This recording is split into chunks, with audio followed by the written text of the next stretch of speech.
Welcome to Hood Champion Boxing and Sports. In boxing, you find a way to win or you find a way to lose, or you can be like Canelo out here ruining potential fights. Let me tell you something. First and foremost, hold your horses. And how dare you take it to the stupid. Make sure you like and subscribe. Follow me on Twitter and leave that donation for that fried rice and chicken wings. Hey, look. Canelo out here ruining fights, people. He ruined the Crawford fight from happening. Now, let me tell you this. This shit about, Crawford versus Marjamov. Turkey Al-Sheikh saw what happened to his boy Terrence Crawford, and he pulled him from the Canelo negotiations because he knew that Crawford, he barely got through Marjamov, that there's no way in hell he would have got through Canelo. He saved Terrence Crawford's life. Hey, yo, hold your horses. How dare you talk that nonsense and cast that wicked sorcery on this channel? Let me tell you what happened with old Canelito. Canelito took it to the stupid. Now, you got Turkey Al-Sheikh, right? Saying he's going to make a very fair offer to Canelo. Let me tell you, I have no doubt Turkey Al-Sheikh was forcing himself to give Canelo more than what he really felt he deserved. And I don't know what the number was. No one does. We know what Canelo wanted. 250 million, 200 million for Benavidez, for Crawford. I would assume probably more like 100, 150 million, something stupid. I don't know, but can be nothing less than goddamn 9 figures, right? Anyway, I'm sure Turkey Al-Sheikh was sitting here struggling with himself to even come up with an offer for Canelo. Because he knows Turkey Al-Sheikh is a brilliant man. He's not just going to here to give away money. But when you see Canelo come out here and talk the way he's been talking in these interviews since he's out here promoting his fight with Berlanga, it's just turned Turkey Al-Sheikh off. Now, I haven't heard from Crawford, but I'm sure Crawford don't care because he's going to get paid regardless. Turkey Al-Sheikh's going to take care of him. Now, who Crawford fights next? Look, I don't know. But, it could be anybody. But I want to sit back and see what happens. But when it comes to Canelo, y'all need to pay attention. I just don't think Canelo's going to have too many more options. I mean, the Terrence Crawford fight was the fight that we were really focused on and trying to build up towards. Let me take a look at something because I'm looking at it now. Because the fact that Crawford is at the moment looks like he's not an option for Canelo. We got to take a look at if Canelo, which I think he will without any problem, he'll get past Berlanga. But this is going to be the problem for Canelo because, all right, you ruined your chance of fighting Crawford. You think he's too easy. Okay, if they want to pay me a bunch of money for an easy fight, no problem. All right, we hear you. Now the easy fight is gone. You should have took the easy fight for 100 million, 80 million, right? It's an easy fight. Should have took it. But now you came out here and basically just played yourself and looking stupid now, right? So now you got to come out here and fight somebody who's the real deal. Now you're fighting Berlanga, he'll get past him. But after Berlanga, this is what he's got to look at. Benavidez is at 175. That may still be something there, but we know that fight will never happen because of what the money Canelo wants. Then you got Mbilli, you got Morrell. And right now it sounds like Morrell and Benavidez are going to fight next. After listening to Benavidez' dad talk and Morrell talk. So we may get Benavidez and Morrell. He already fought Munguia, you got Iglesias, you got Pacheco, Shishkin, Bazignan, Berlanga, he's about to fight, and you got Martinez. But when you come and you take a look, because Canelo's not undisputed anymore. It's just something I think a lot of people are forgetting, my man. He's not undisputed anymore.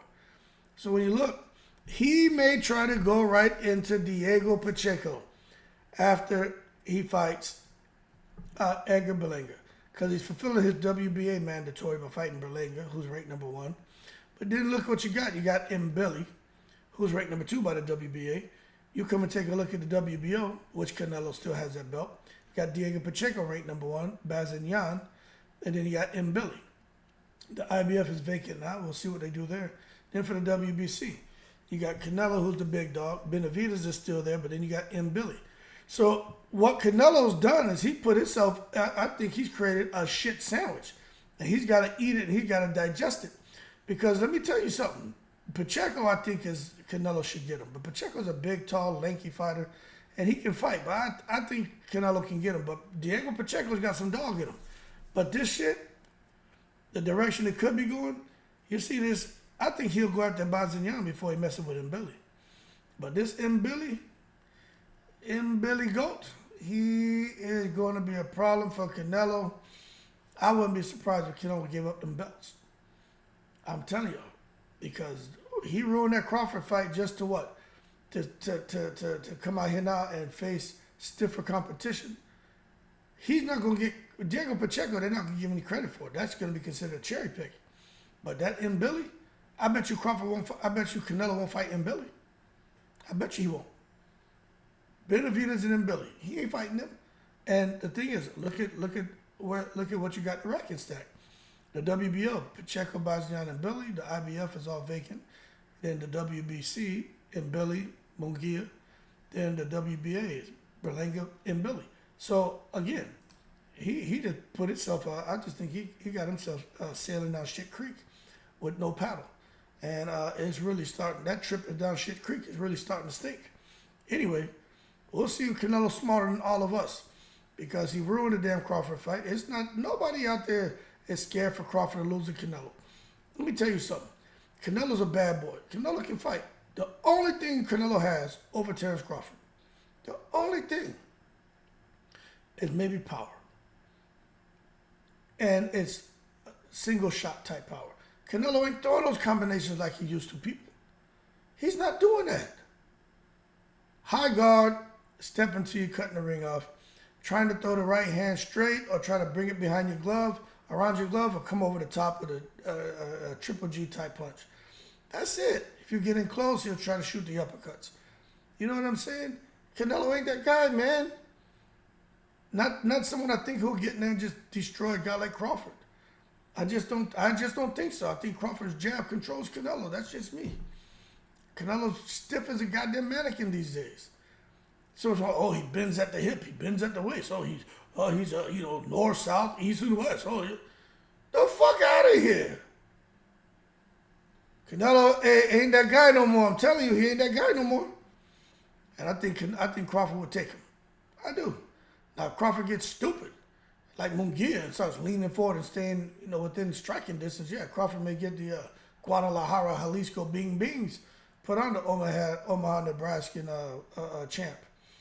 But that being said, let's see how this shit plays out. But Canelo ruined that fight. He sabotaged that fight with his unrealistic demands. And Turkey Al-Sheikh ain't going for it.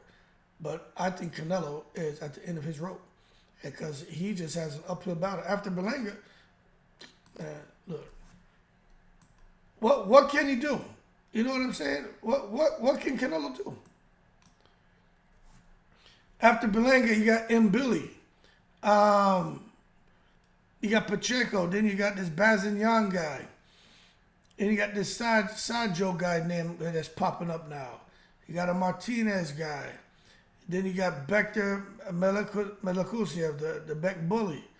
You got, he's going to have some tough fights, man. I think Canelo should have just took the Crawford fight. If you beat Crawford, you beat him. But at least you make some good money. But you went out there and ran your mouth so you wouldn't have to fight him because it'll be hard for you to really step to a guy like Crawford and do to him what you've been able to do to other opponents because you start having Dimitri Bivol flashbacks and shit. PTSD is what would have happened to Canelo Alvarez. And now he out here, and I think what he's going to have is an even worse case of that shit, especially if some reason they decide they were going to force Mbilli on you because he ain't going to want to fight Mbilli. But we'll see what happens. The WBO may look at him, give him, Bazignan and Mbilli or Diego Pacheco.